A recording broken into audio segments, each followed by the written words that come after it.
अस्सलाम वालेकुम। Around the fact में खुश आमदीद, मुझे कहते हैं इरफान। तुर्की इस वक्त शदीद तरीन आग की लपेट में, अपनी पूरी हिस्ट्री की जो शदीद तरीन आग है तुर्की उसकी लपेट में है। तुर्की में ये आग जो है उसने साउदर्न तुर्की को अपनी लपेट में ले लिया हुआ है। ये आग इस कदर शदीद है कि इस आग को बुझाने के लिए एक बड़े पैमाने पर रेस्क्यू ऑपरेशन जो है वो जारी है। ये आग अंतालिया का एक कस्बा बनावागत वहां से शुरू हुई और इसने देखते ही देखते तेज हवा की मदद से बेशुमार जगहों को अपनी लपेट में ले लिया। लेकिन ये कॉन्स्पिरेंसी जो है वो भी इसके हवाले से जो है उनको रूल आउट नहीं किया जा सकता कि ये आग जो है ये लगाई गई है, जानबूझकर लगाई गई है, क्योंकि ये आग इस वक्त की इतलाआत के मुताबिक 52 अलग अलग जगहों पे ये आग स्टार्ट हुई है। 52 अलग अलग जगहों पे। अगर ये आग वैसे लगी है तो एक या दो जगहों पे वैसे स्टार्ट हो सकती है, लेकिन 52 अलग अलग जगहों पे इस आग का स्टार्ट होने का मतलब है कि इस आग को जानबूझकर लगाया गया है। इस बात के ठोस शवाहिद मौजूद हैं, एक प्रीवियस पूरी हिस्ट्री मौजूद है कि ये आग किसने लगाई, क्यों लगाई, और इसमें मुकम्मल सबूत जो है मैं आपको दूंगा इस वीडियो में, जिनको डिनाई नहीं किया जा सकता। अब आते हैं कि तुर्की में ये जो बड़े पैमाने पर आग लगाई गई है, इसने ना सिर्फ अंतालिया के कस्बे मनावागत बल्कि उसके साथ साथ बेशुमार जगहों को अपनी लपेट में ले लिया है। और इस आग को बुझाने के लिए 35 एयरक्राफ्ट जो है वो इस्तेमाल हो रहे हैं। 35 एयरक्राफ्ट का मतलब है, आप इससे अंदाजा लगा लें कि कितने बड़े पैमाने पर आग लगाई है, जिसको बुझाने के लिए 35 एयरक्राफ्ट जो है वो यूज हो रहे हैं। इसके अलावा 457 व्हीकल्स जो है, आग बुझाने की गाड़ियां जो हैं वो इस्तेमाल हो रही हैं। इसके अलावा 4000 के करीब लोग जो हैं, फायर फाइटर्स जो हैं, इस आग को बुझाने में मसरूफ हैं। अभी तक की इतलात के मुताबिक हॉस्पिटलाइज्ड लोग जो हैं उनकी तादाद 116 के करीब है।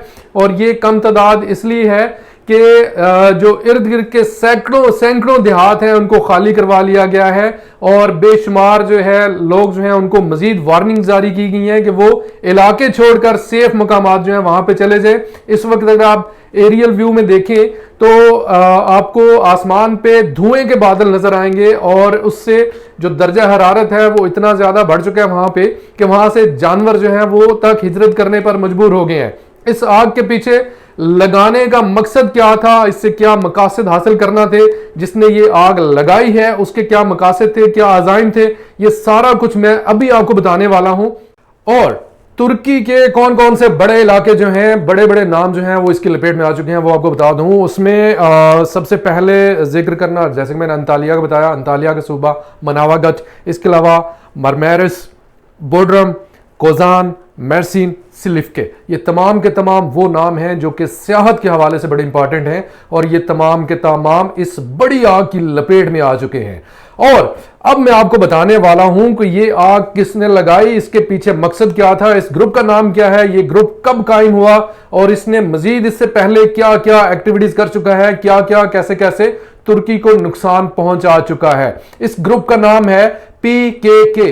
तुर्की में एक ग्रुप काम कर रहा है और ये ग्रुप कायम हुआ 1978 में। इस ग्रुप का नाम है PKK, यानी कुर्दिस्तान वर्कर्स पार्टी, इसे हम इंग्लिश में कहेंगे। अगर हम तुर्की में बोलेंगे तो इसका नाम होगा पार्टिया क्रैकरन कुर्दिस्तान। ये पार्टी 1978 में कायम हुई, ये ग्रुप कायम हुआ और इस ग्रुप का मकसद था, याद रहे कि ये जो कुर्द लोग हैं, कुर्द बाशिंदे हैं, ये तुर्की के साउथ में ये सारे फैले हुए हैं। इसके अलावा सीरिया में है, इराक में है, ईरान में है और ईरान, ये तमाम सरहदी इलाकों में है। और इनका कहना है कि इनको एक अलग कुर्दिस्तान बनाने की, इनको अलग मुल्क बनाने की इजाजत दी जाए और इनका मकसद जो है ये है कि ये कुर्दिस्तान बनाना चाहते हैं। इसके लिए ये फाइट कर रहे हैं। इस ग्रुप में बेशुमार दफा तुर्क जो गवर्नमेंट है उसके साथ मुज़ाकरात भी हुए, मुज़ाकरात नाकाम भी हुए, ब्रीच ऑफ कॉन्ट्रैक्ट्स भी हुए। इनके जो लीडर हैं अब्दुल्ला ओस्कलैन, वो जो है उनको गिरफ्तार भी किया गया, उनको सजाए मौत भी दी गई, जिसको बाद में कैंसिल किया गया। उनके साथ बेशुमार दफा मुज़ाकरात भी हुए और तुर्की ने यहां तक कि इराक के अंदर घुस के इनके खिलाफ ऑपरेशन किया। तुर्की के अंदर भी इनके खिलाफ ऑपरेशन जारी है। इनके एक लीडर हैं जिनका नाम है मुरत क्रायलॉन। इनका कहना है कि अगर हमारे पास हथियार नहीं भी हैं तो फिर भी हम पूरे तुर्की में जहां जहां हमें मौका मिला हम आग लगा देंगे। हम आग के साथ, इनको कहते हैं एरसन, एरसन लवर, यानी आग से खेलने वाले, आग को चाहने वाले। इनका कहना है कि हमारे पास अगर हथियार नहीं भी हैं तो फिर भी हम आग लगा के अपना जो बदला है उसको लेते रहेंगे और हम इस जंग को जारी रखें यहां तक कि कुर्दिस्तान बन जाए। इस ग्रुप ने, आपको एक और याद करवा दूं कि 2019 में, अक्टूबर 2019 में इस ग्रुप ने इसी तरह की एक आग लगाई थी जिसने एक बड़े पैमाने पे तुर्की को नुकसान पहुंचाया। और इस आग ने, ये भी आग जो है ये बिल्कुल इसी अंदाज में लगाई गई जिसमें अभी वाली आग जो है लगाई गई। अभी वाली आग जो है 52 प्लेसेस पे लगाई गई है, तब ये आग जो है ये 27 अलग अलग जगहों पे लगाई गई थी। और इसने पूरे तुर्की में, तब भी उसके बाद तुर्की को जब आग ने लपेट में ले लिया, उसके बाद भी तुर्की ने इनके खिलाफ ऑपरेशन किया। इसी तरह अभी भी ऑपरेशन करने का इरादा है तुर्क का।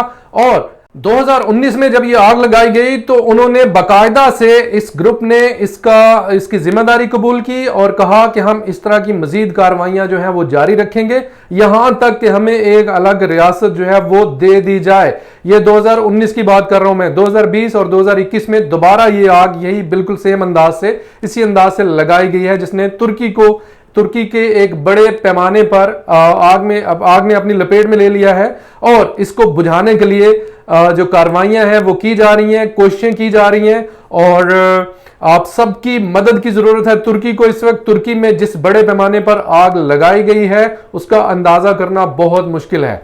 और मेरी दुआ है, हम तमाम लोगों की दुआ है कि तुर्की जो है इस मुसीबत की इस घड़ी में जो जितने भी मामलात हैं वो अफहाम व तफहीम के जरिए बैठ के और उनको हल किया जाना चाहिए।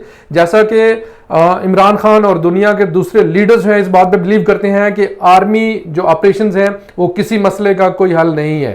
तो इसी के साथ, इसी अपडेट के साथ इरफान को इजाजत दीजिए। खुदा हाफिज। पाकिस्तान जिंदाबाद।